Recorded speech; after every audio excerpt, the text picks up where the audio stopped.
Assalamualaikum warahmatullahi wabarakatuh. Sobat pelatihan yang dirahmati oleh Allah. Kemarin kita sudah belajar tentang materi prinsip asesmen pembelajaran. Kali ini kita akan melanjutkan dengan membahas tentang bagaimana mengolah hasil asesmen itu. Apakah sudah siap? Mari kita akan bahas bersama-sama. Sobat pelatihan yang dirahmati oleh Allah.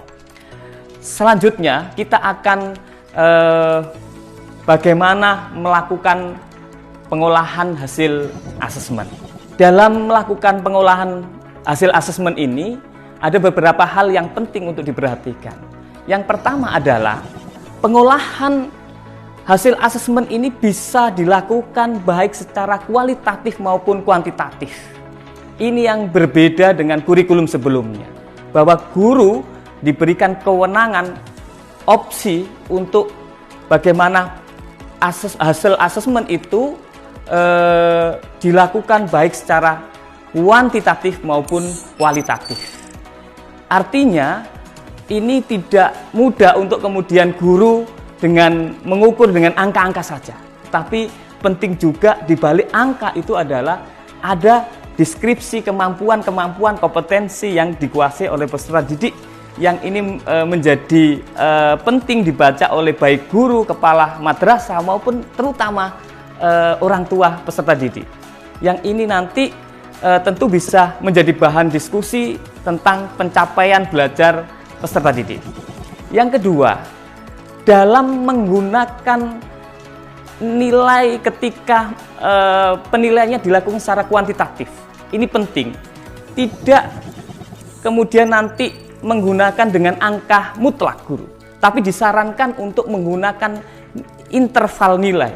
Jadi bukan menentukan capaian misalnya itu 75 begitu, tidak, tetapi bisa menggunakan range atau interval nilai dari misalnya 70 sampai 80. Ini ada keluasan fleksibilitas di situ untuk bagaimana siswa satu dengan yang lainnya memiliki kesempatan untuk menguasai sebuah materi ini dengan tidak dipatok pada nilai tertentu. Dan yang ketiga, ini penting dipahami adalah penggunaan pendekatan dalam menentukan penilaian ini.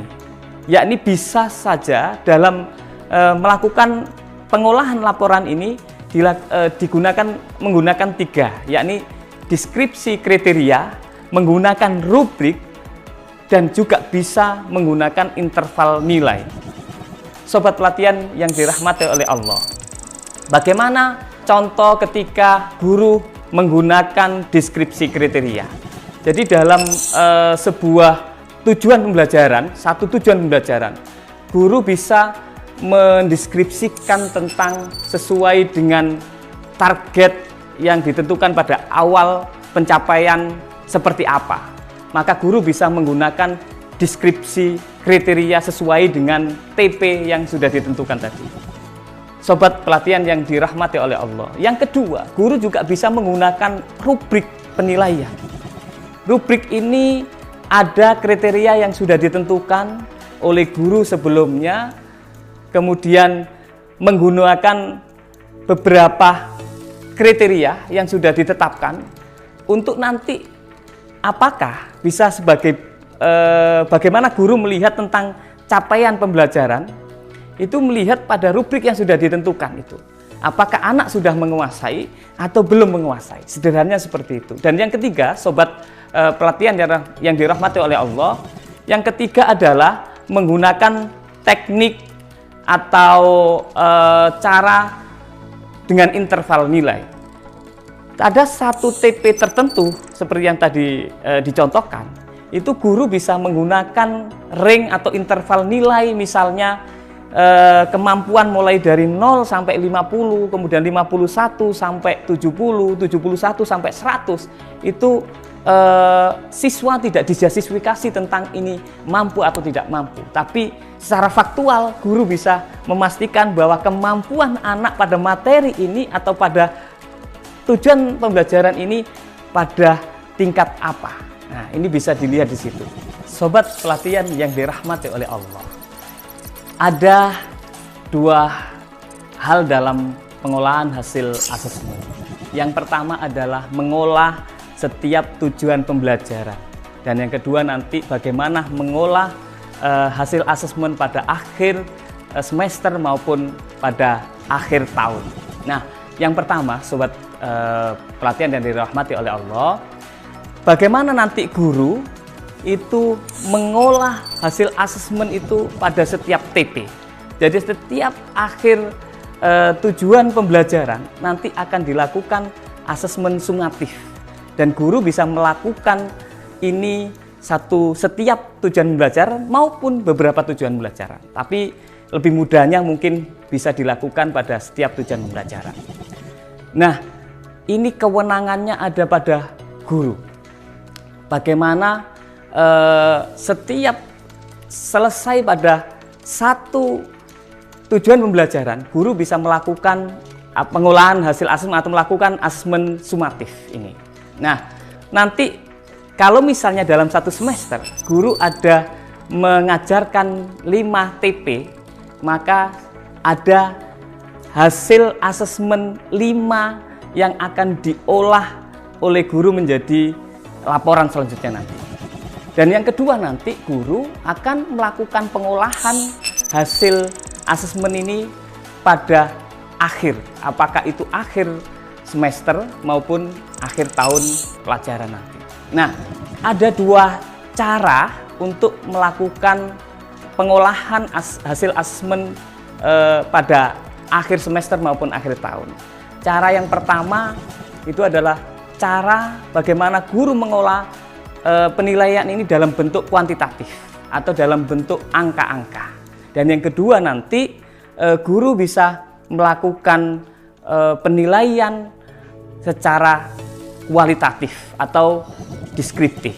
Cara yang pertama, Sobat pelatihan yang dirahmati oleh Allah, ini tergambarkan nanti bahwa setiap dalam satu semester guru bisa menilai setiap TP, misalnya tadi ada 5 TP, maka nanti di akhir dari seluruh TP ini, seluruh TP yang sudah ditetapkan, guru bisa melakukan asesmen sumatif pada akhir semester atau akhir tahun pelajaran.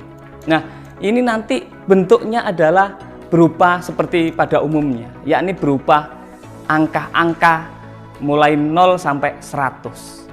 Tetapi yang menjadi catatan penting di sini adalah ketika nanti ada peserta didik yang belum mencapai target pembelajaran yang sudah ditetapkan oleh guru, maka itu ditandai oleh guru untuk nanti sebagai bahan diskusi dengan orang tua ataupun laporan akhir pembelajaran nanti.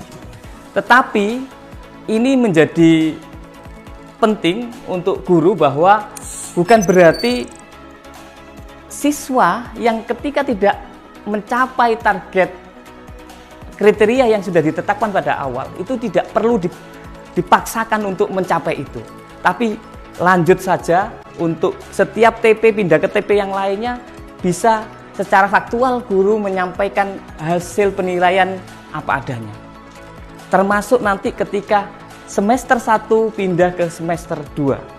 Jadi ada beberapa TP yang belum tercapai, maka dikelola atau disampaikan apa adanya. Sobat pelatihan yang dirahmati oleh Allah, cara yang kedua adalah ini yang tidak terbiasa dilakukan oleh guru saat ini, yakni bagaimana guru melakukan pengolahan hasil asesmen itu dalam bentuk kualitatif atau narasi atau deskripsi.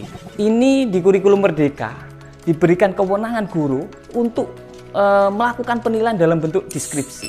Jadi nanti tergambarkan beberapa TP dalam satu semester itu, guru tinggal memberikan tidak ada justifikasi untuk mampu atau tidak mampu untuk anak didik ini, tetapi sejatinya ini untuk memberikan informasi apa adanya terkait dengan capaian pembelajaran yang dilakukan oleh peserta didik maupun bersama guru. Yakni guru bisa mendeskripsikan setiap capaian pembelajaran yang dilakukan oleh peserta didik dengan cara mendeskripsikan, dan cara mendeskripsikannya ini ada beberapa teknik. Bagaimana caranya nanti bisa digambarkan ketika akhir semester rapot hasil asesmen ini secara kualitatif maupun kuantitatif. Sobat pelatihan yang dirahmati oleh Allah, kita sudah mempelajari tentang bagaimana mengolah hasil asesmen pembelajaran. Semoga ini menjadi gambaran bagi kita semua, para guru, untuk pembelajaran pada kurikulum Merdeka ini. Semoga bermanfaat. Wassalamualaikum warahmatullahi wabarakatuh.